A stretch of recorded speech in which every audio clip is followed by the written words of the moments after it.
Hey guys, this is video blog number 7. I went out to the beach today with my family, which was really nice. It's something that I wanted to do since I first had my chemo session, my very first one. It's all I could think about was getting out in the outdoors and a bit of sun and being at the beach.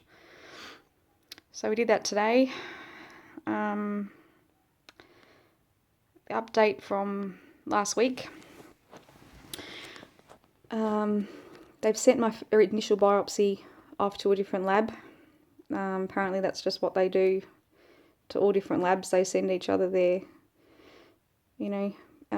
unusual ones or just random ones just to test each other and make sure that they're still up on their game. Anyway, the lab in Adelaide didn't agree with the first diagnosis. So they've also sent it back to Peter Mac in Melbourne, and I'm waiting for the result from them. So I guess we're playing best out of 3. So at this stage, they're not sure whether my cancer is as aggressive as what they first thought, which is probably okay, but I can't bank on that diagnosis. It could be a rare cancer, or it also could be, as they mentioned to me, they don't think it is, but it could be an autoimmune disease. But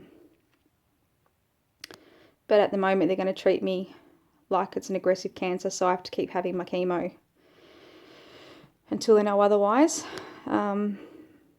which doesn't make me very happy because,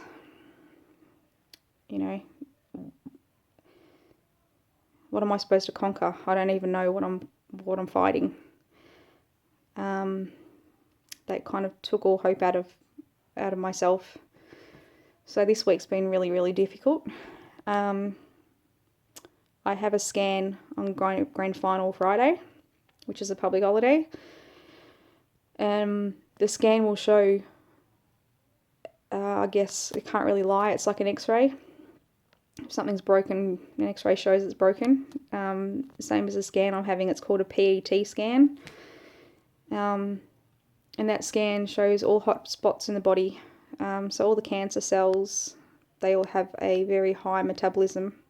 So all the glucose they inject into me, the radioactive glucose, goes to the cancer cells and they show up. Now, I saw my initial scan and it was covered in dots from my neck all the way to my pelvis. And that's how they got stage 4.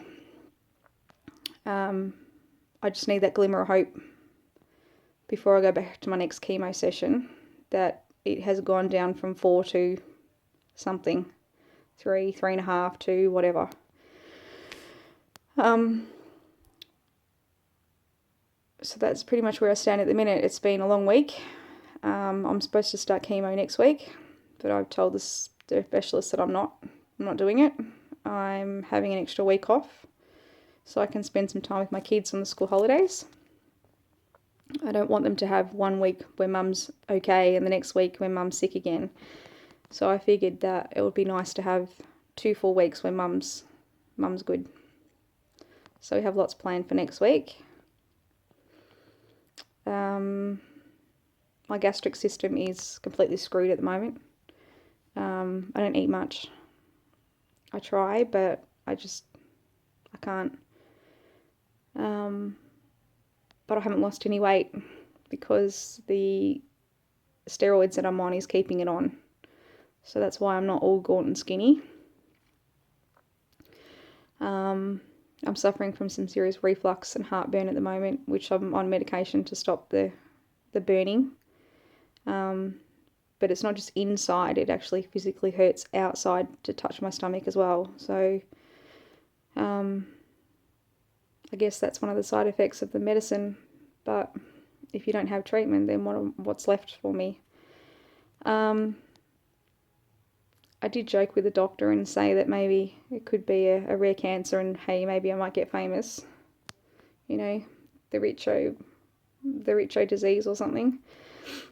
But he didn't find it very funny. So yeah, they kind of took it took my legs from under me this week. I was sort of running into this week going, well, I've had my third one and I've come out of it and I've hit the hump. But they soon shut me down. So pretty much wouldn't happen to anyone else, I guess. It just happened to happen to me. So that's been pretty hard for me and for my family to deal with, because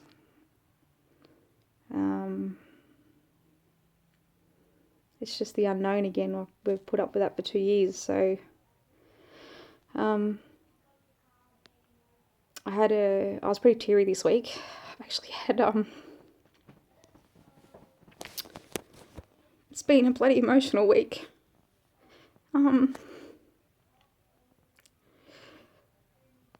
To get out to go to the beach today was hard work, but I did it. I got out and I did it. It's so easy to lay down inside when I just feel so sore and so sick. I know I have to move, but it's just too hard sometimes.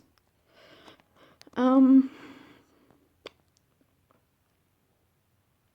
I've tried the whole, there's people worse off than me and all that sort of stuff, but that doesn't help.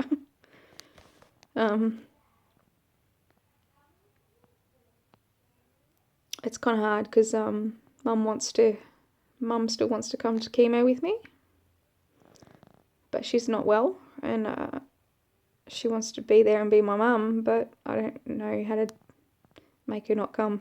So I can maybe see if she does one big day, and I can get some other people to do the 2 little days, I guess. As the chemo's going on and on and on, it's taking me longer and longer to bounce back from it. It's really takes its toll. I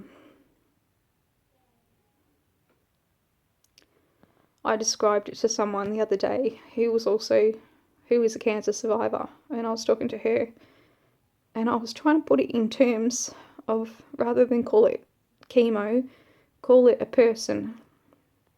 And there's somebody that you've had a fight with, or that you just dislike, or that they've done something really bad to you and you just despise them. And just imagine it that they're in the room and you know you have to go into that room, but you just do not want to face that person. You just don't, whether it be because they've ridiculed you or whatever. And you'll just about do anything to keep away from that person. That's kind of what chemo's like.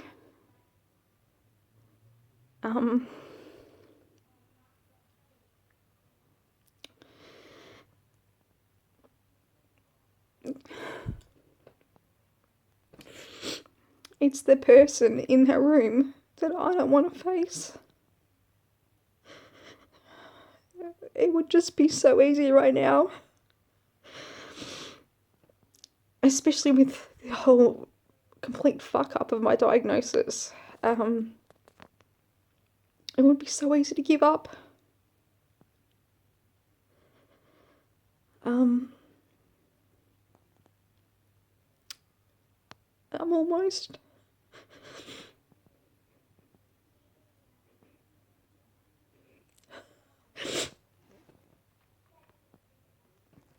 almost too scared to go in that room and face that person. But I know I have to. And that's the hard part.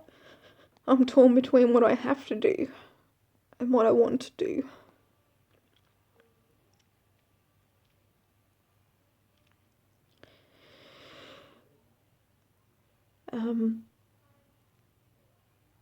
So that's where we're at this minute.